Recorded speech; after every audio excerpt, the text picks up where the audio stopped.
Hello, friends. Uncle Marv here with another episode of the IT Business Podcast, the show for IT professionals and managed service providers, where we help you run your business better, smarter, and faster.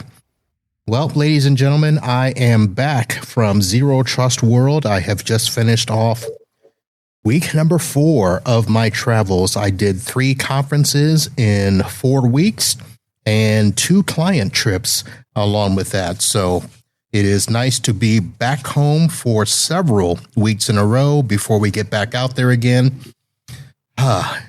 You've got a lot of podcasts to listen to as I did several recordings, but it'll be fun. In the meantime, I will still be doing regular shows here, and today I think I've got a good one for you. We are going to be heading up to the state of Maine to talk with Joshua Zuckerman from Snow Pond Technology, and he's been in the game a while, folks. I have seen him out, and one of the things that I said I was going to do this year is get more people on the show that I've not yet spoken to and see what we can learn from them. So, Josh, welcome to the show.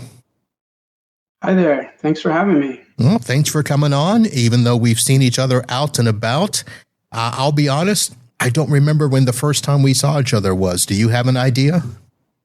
Probably would have been an ASCII Edge event, probably 6-7 years ago, before COVID, I would guess. Okay, before the year of our COVID, probably up in the Jersey area, Chicago maybe. Yeah, maybe Boston. I don't know. Would you ever go to any of the Boston events? I did go to Boston. Okay, yeah. So it's probably around that time. Yeah. Nice. All right. You've had your business, what was it, 2004? Yes, that's correct. Yes. All right. And one of the reasons I really worked hard to get you is you are what I would consider a boutique MSP as well. Would you consider yourself that? Yes, I would say so. Yeah, definitely. All right. Let's do this. For the listeners who may not know you, I got a little bit of your history there. Just tell us how you got started in IT. So I got started in IT really going back to high school. There was a local computer repair shop, and I had an interest in computers. I used to hang out there a lot, and then they had job openings in the summertime to pull network cabling at a nearby high school and junior high. So I did that for a summer for them, and then later on did a afternoon, evening job pulling cable at the high school that I went to. And so that was like my really first taste doing IT work. And then later on, as when I graduated high school and went to college, I got a job working for a fixed wireless internet service provider in 2001, where we provided high speed at the time internet service. We're talking like 768K internet speeds. I was going to say high speed as in 1 meg. Yeah, exactly. To residential service, and then 1.5 meg to a couple of businesses that we had, and doing it on a fairly large scale. We were in maybe 4 or 5 towns. At one point, we had about 300 subscribers, and it was interesting to do that at kind of the forefront of fixed wireless internet service at the time. There wasn't a lot of the equipment out there. Ubiquity wasn't even on a glimmer in anyone's eye at that point. So we were using Lucid Orinoco equipment for the OGs out there who remember that equipment.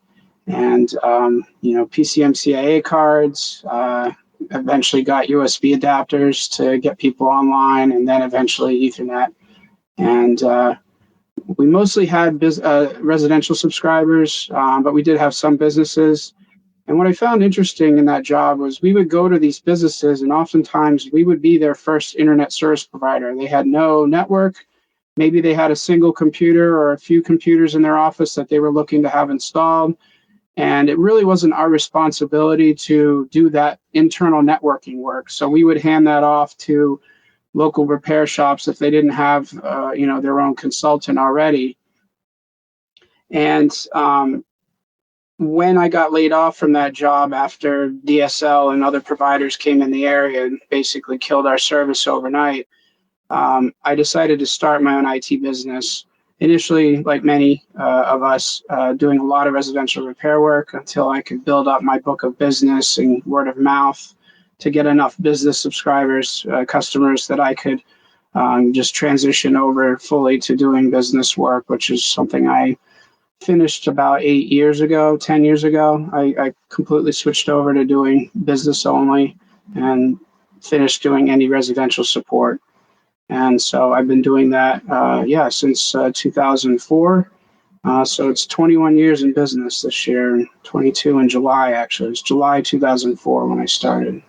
All right. So that's an interesting path. And I notice bits and pieces of that story in my history as well. You kind of get started in one area and end up in another.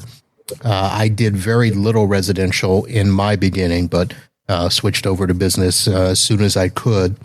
Now, you talked about doing the high-speed internet stuff. Now, if I'm remembering correctly, tell me if I'm in the. You said 768K. So this feels like it's still the days of DSL, or is DSL what came in and knocked you guys That's out? what came in our area. So Gotcha. Maine has always been a laggard in behind with technology and internet service. We had cable internet in the area, but it was only really in one town that we were in. And of course, back then it was Adelphia, and it was way oversold. So during the evenings, you basically had dial-up speed. It was almost useless. Because this was way before the technology of managing their networks and stuff. So we still had a pretty good foothold, but then once the telephone company Verizon finally started rolling out DSL to the various areas that we were in, it basically killed us overnight, because they could provide 3 meg DSL at the same price or cheaper than we could, and faster upload as well. Slightly faster upload than we could provide. So unfortunately, that just basically killed the business off almost overnight. Yeah, I remember that was huge. I remember I got one client, they were doing I don't think it was a true VPN. I forget what we did, but we had a main office connected to a warehouse, and they were doing a database over that connection. And I remember getting them onto DSL, and it was night and day for them. And, at first they were, balking at the cost, but then once we did it, they were like, oh my God, why didn't you convince us to do this earlier? Right. Yeah. And T1s were very readily available in our area, but they were at least $1,000 a month, closer to $2,000 a month. Yeah. Because at the ISP I worked at one point, we had 3 T1s, and that cost us probably $4,000 to $5,000 a month in service. We had with AT&T Enterprise, and then a couple of T1s with a local provider here in the state. So DSL was way cheaper for many businesses who didn't need to have dedicated internet access and didn't want to pay the $1,000 a month premium for that always on service and SLA and a guaranteed response. Yeah. So tell me,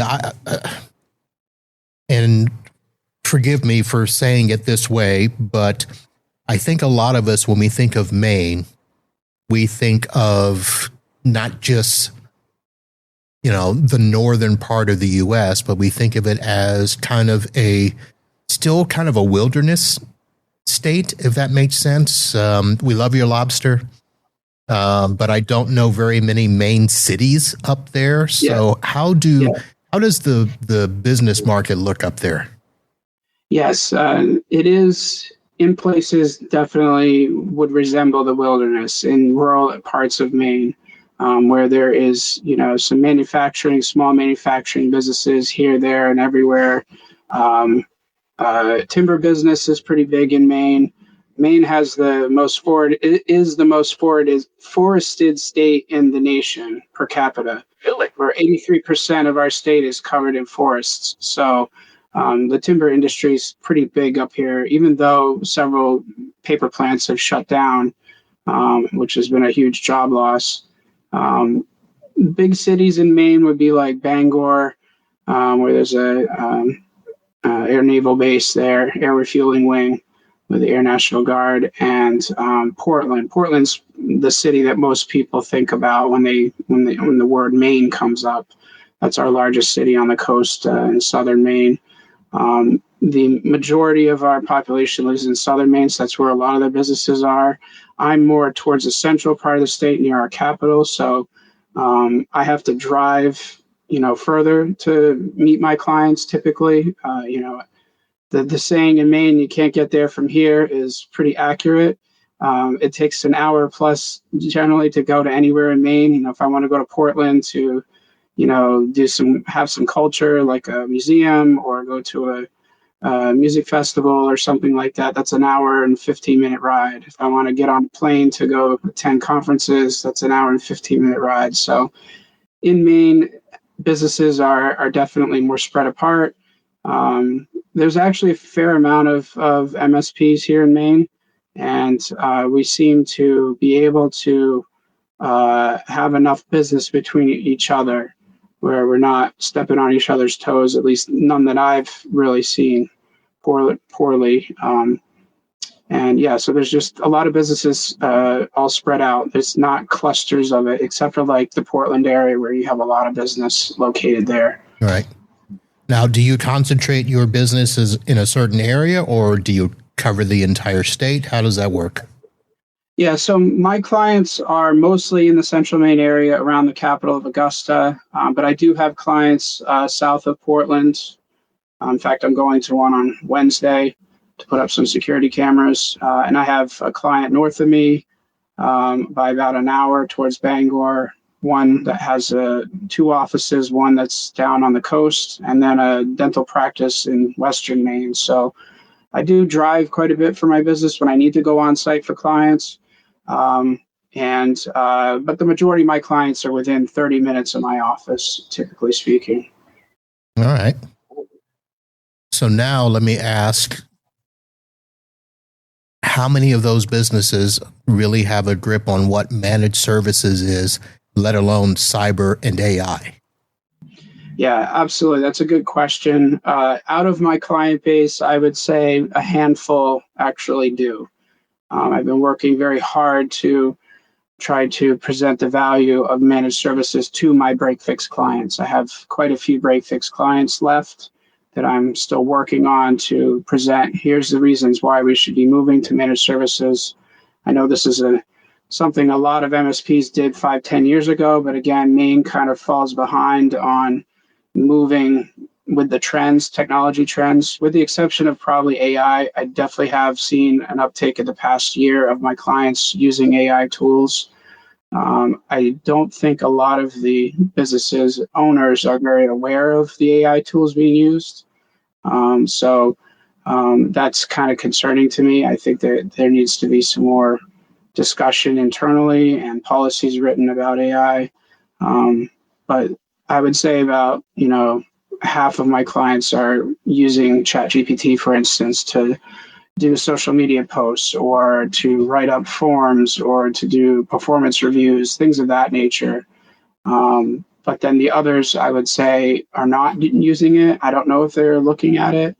And then the rest, looking at managed services, they're more of like, why do I need this? I can just call you right now and you fix my problem. So I'm trying to present that value statement of this is the reason why you should be doing this. You've had business email compromises in the past that we would be able to resolve if we were fully monitoring and managing your environment, for instance.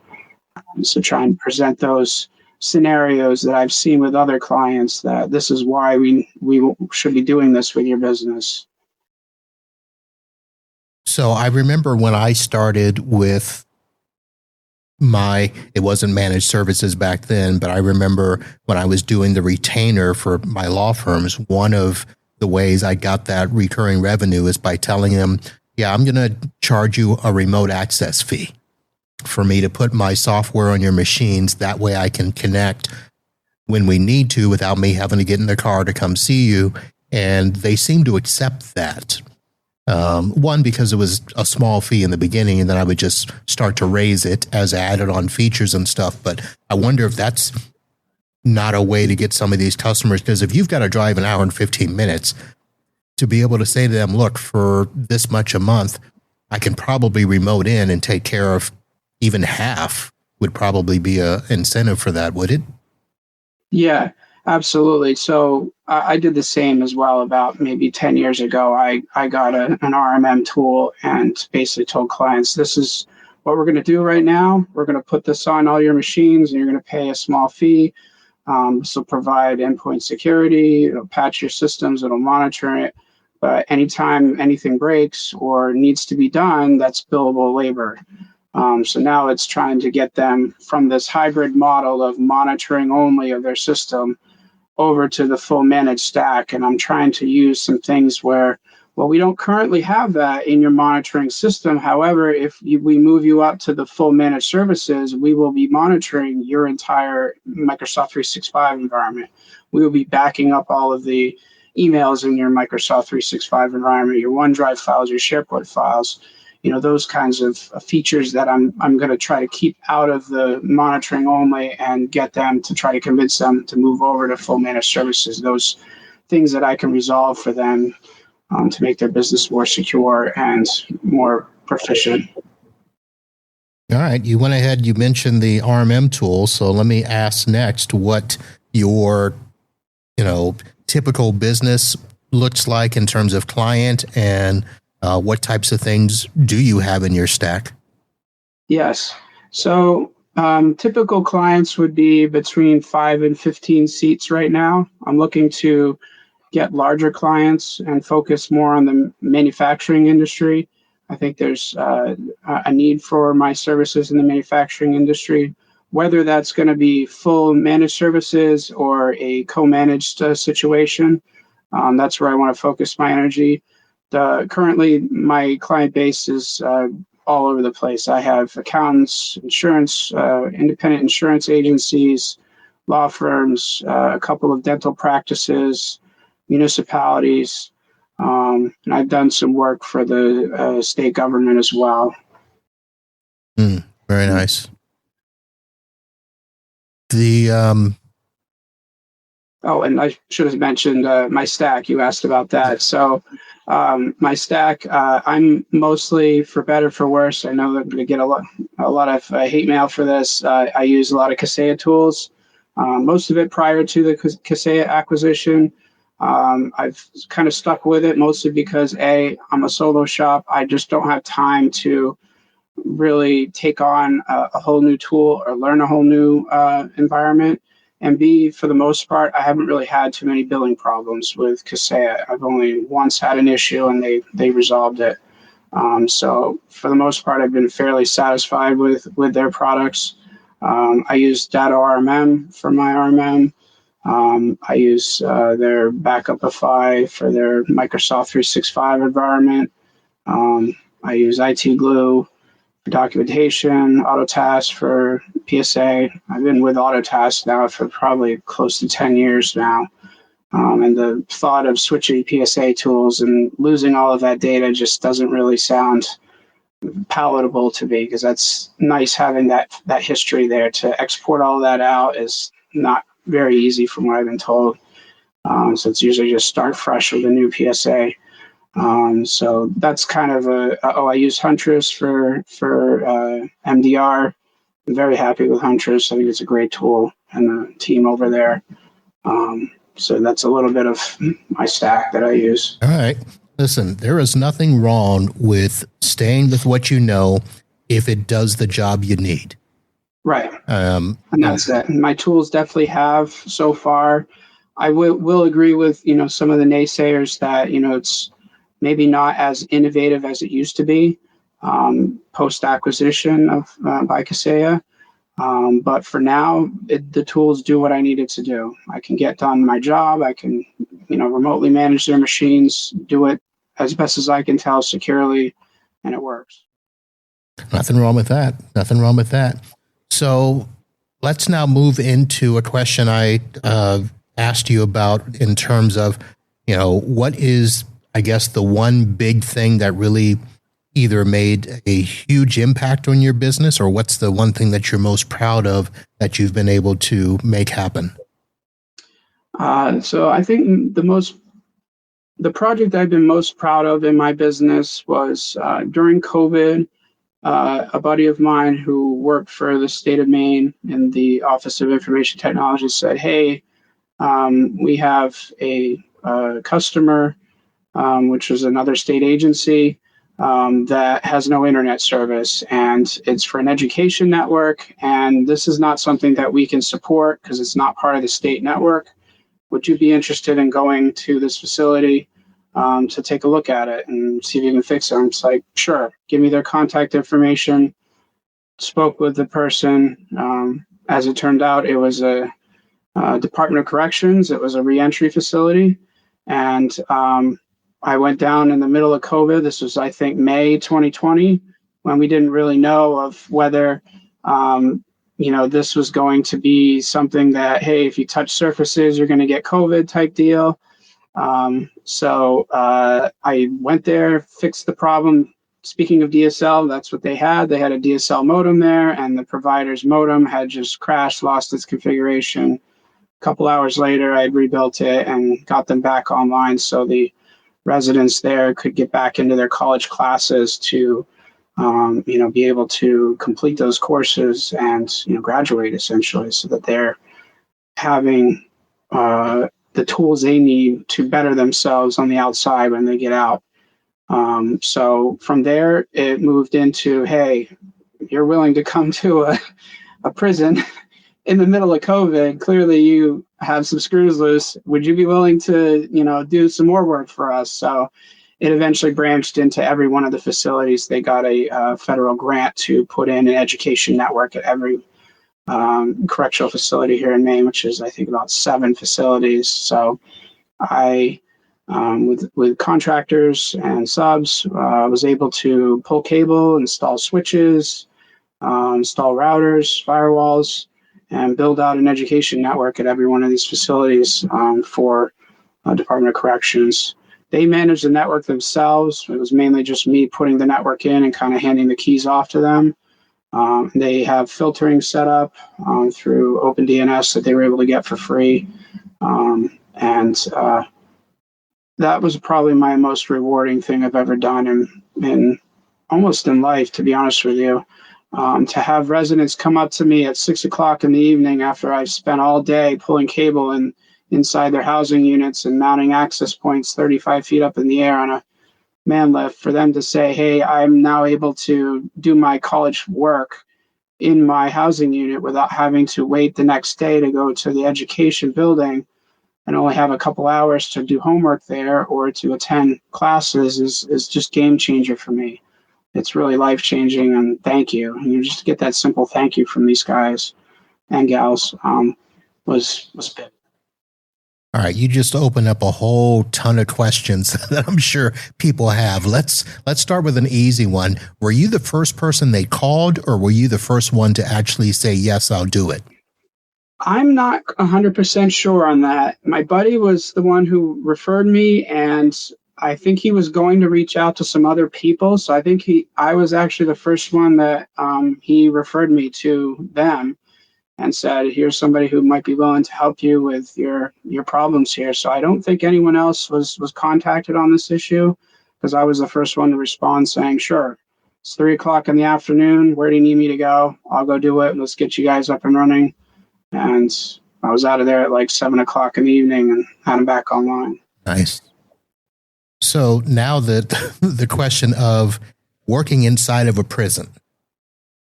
Now, I'm sure the prisons in Maine are much different than the prisons down here in Fort Lauderdale, Miami, that sort of a thing. Yeah. But it's got to be, there had to be a little bit of fear going in there, wasn't there? Not really. No? Quite honestly. No, I felt very safe there, actually. I'm escorted everywhere. And just the interactions that I saw with my escort and the other correctional officers with the residents, there's a lot of like good feelings there. Sure, there's some people there who don't want to be there and make life difficult for other residents and for the staff, but I never really got to interact with any of them. It was other people there that were made mistakes in life, and now they were trying to, figure things out and how to better themselves. So they were basically doing what they can do to correct their bad behaviors and the mistakes that they made and move on. So I never really felt unsafe at all in that facility. Not even once, to be honest with you. Now, all the facilities here in Maine, like you just mentioned, are definitely different than other states. We don't have a maximum security prison in Maine. So we have medium security. We have some that have some smaller units that are called close, where they would be almost considered maximum security, where they're not let out of their housing unit except for showers and exercise, 1 hour a day. I never really had to interact or go into those units because we weren't really putting education networks into them.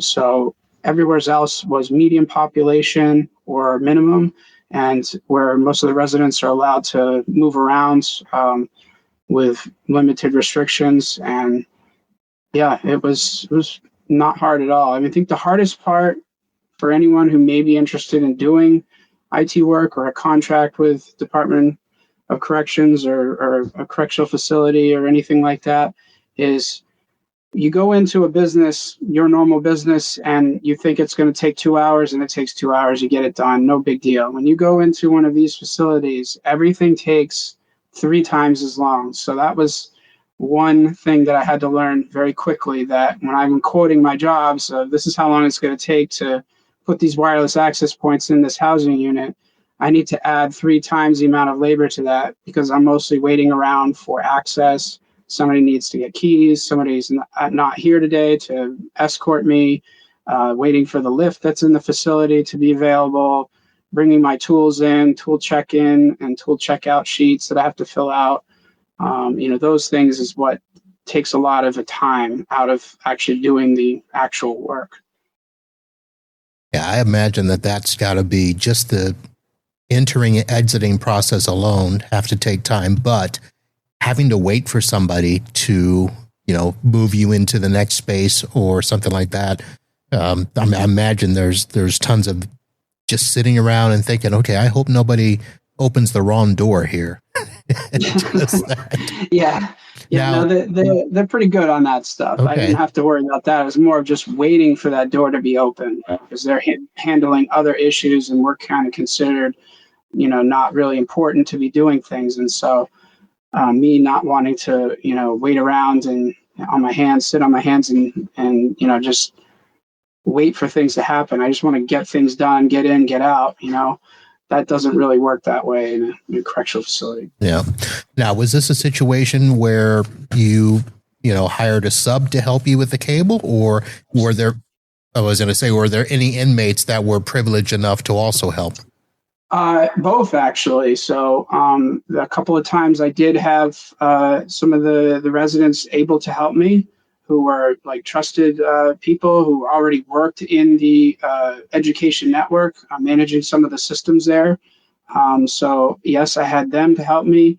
And then I had an escort who helped me on a little bit of the work. And then eventually I did a lot of it myself. And then probably halfway through the project, I realized I just need to get this done quicker, and I can get this done quicker with a sub. So I brought in a sub and got, cables pulled, and I did all the termination work afterwards. And then the only other subs that I brought in was some fiber termination because I didn't have the equipment to do that. All right. So that, wow. How long did that take you to do that first project? It probably took a good couple of weeks at least to do one of the facilities. And then it just branched out from there. So overall, I would say the contract was about 3 years, and we kind of split it out over time to do each facility little by little. Some of the facilities, we didn't do it all at once. We just did part of it. Other facilities were being rehabbed and rebuilt, so the cabling was already done. All I had to do was just install the access points and plug it in. So those were much quicker jobs. But yeah, so I would say 3 years, probably have spent 40, 50 days behind bars. because I like to joke. I'm a hardened IT professional. Yeah. And what type of access points? So I put in Ubiquity because of the cost. They didn't want to pay licensing fees. I didn't think it was necessary to put in Aruba or Meraki for that reason. And the state had to keep paying the ongoing licensing fees for the minimal amount of devices that were going to be needed. Stuff works and very easy to manage as a web interface. So I've taught them how to go in, and if they needed to change passwords or check on the status of access points, reboot access points, update things. It's very easy for even them to manage. Yeah, I'm late to the Ubiquity game, but I'm here. Yeah, it's good stuff. I've been using it for a long time. I would say early on, it definitely had its bugs and it was pretty bad. But the last, I would say, 4 or 5 years, it's definitely gotten much more stable and reliable, and the new features that Ubiquity's coming out with on a fairly regular cadence.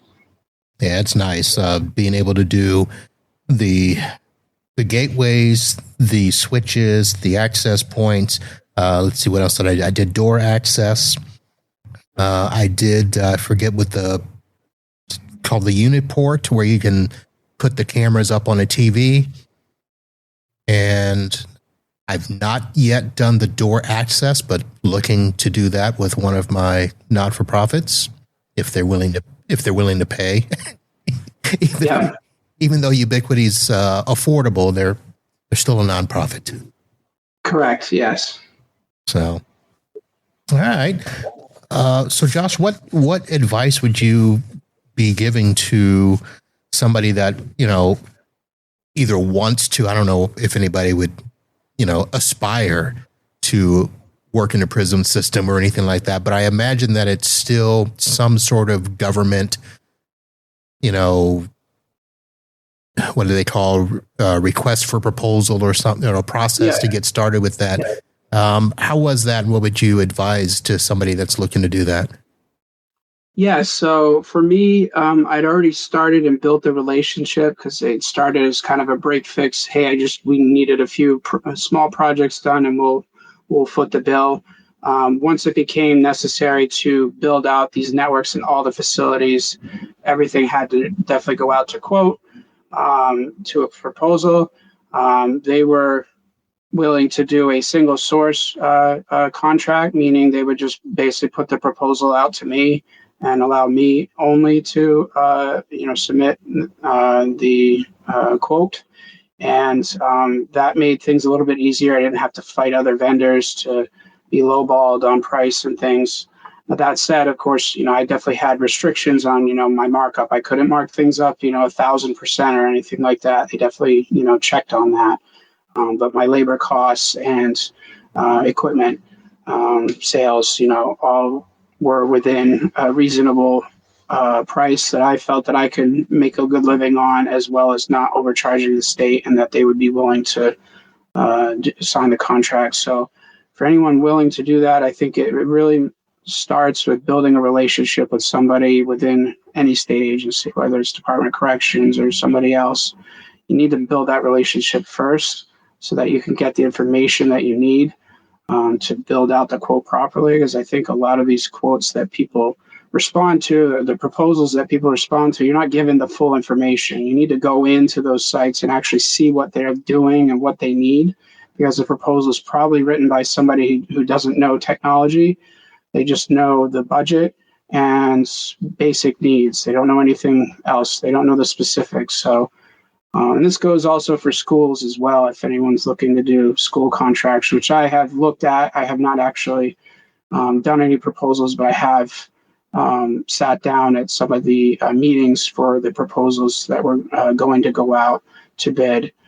So making sure that you have your information up front to know that you're going to build your quote out right and not underbid yourself or on the project.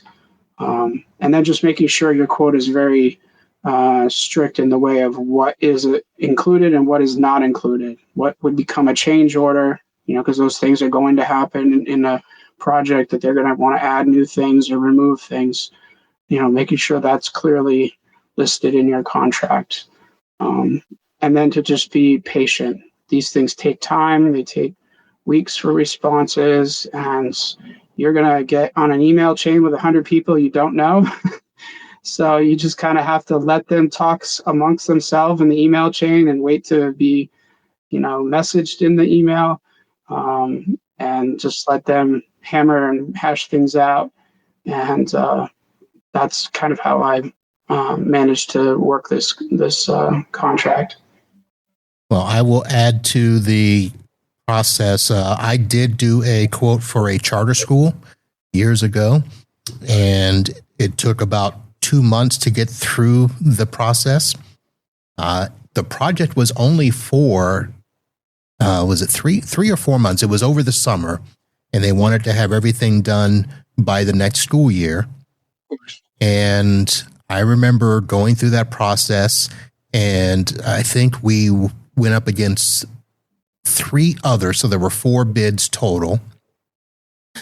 I actually won the bid and went in to do the finalization and sign everything. And they decided they were going to try to throw some more stuff in there. So between that and the fact that all through the process, I kept getting hounded by other people in the school. The short way to explain it is the school that I was bidding on was actually 2 buildings, and they already had IT people, 1 for each building, and they were kind of fighting each other and trying to, to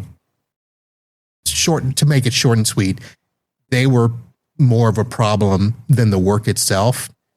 And so between throwing stuff in at the last minute and me feeling like I had to babysit 2 IT folks, I said, no, can't do that. And they were mad. Yeah. Yeah, I've definitely had moments, not just with, this particular project, but other client projects where, you're having to manage personalities as well. And that sometimes can just be too much, that it's just not worth the stress and the headache of doing the actual work than having to manage all this stuff on the side. And that also comes with part of the contract, who's going to be the project manager as well, and putting that into the contract when you're working with a state agency or a school system.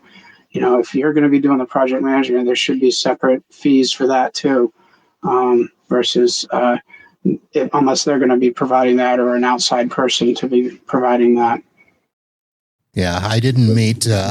I was told I was meeting with all the people through the 2 months, and then all of a sudden they had this owner that I had never heard of, and that's who I met on signing day. And that was the person that's like, well, I want to make sure we do this, this, and this. I'm like, well, that wasn't part of the original scope. So I was like, oh, that's frustrating. So yeah, getting all of those people on board in the beginning is key. So. Yes, absolutely. All right, Josh. Anything else? I think I've asked all my questions. I was waiting for you to sidetrack me there, but all seemed pretty straightforward. Yeah. No, I mean, happy to, help anyone if they have any questions about doing this type of work, or if they wanted to reach out to me, certainly reach out to me on LinkedIn. You can also shoot me an email.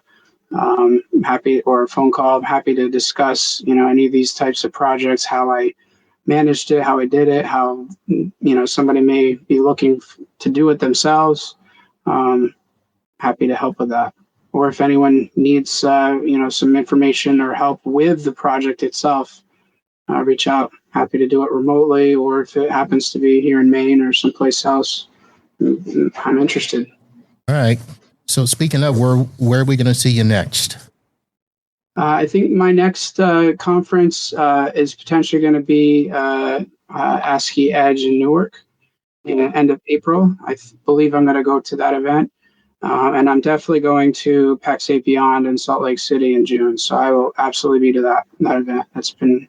All right. Well, I will see you in Utah. I'm not sure about the ASCII. In fact, they're going to hate this. I haven't spoken to any of them yet, so I guess guess I need to pick up the phone and see what's happening.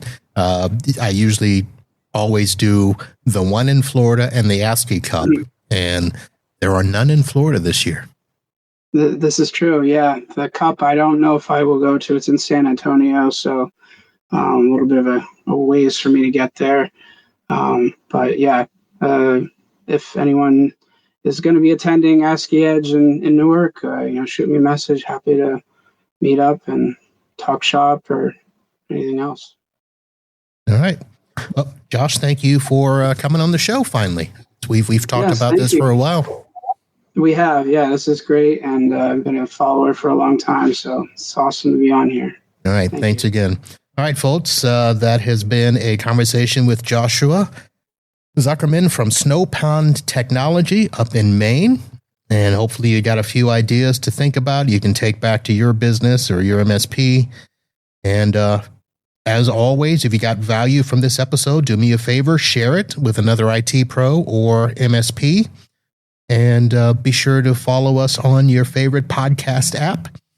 Joshua's information will be in the show notes as well as on the episode page on the itbusiness.com website. Check it out there. Thank you for hanging out with us today. We'll be back with more episodes from Zero Trust World, and I've got a couple of other special episodes coming up. Just a reminder, folks, this is 10 years of doing this podcast. So I've got a lot of things that I'm trying to work on for this 10-year anniversary, and I hope you guys tune in and stay with us throughout. So again, thanks for hanging out. We'll see you soon. Holla.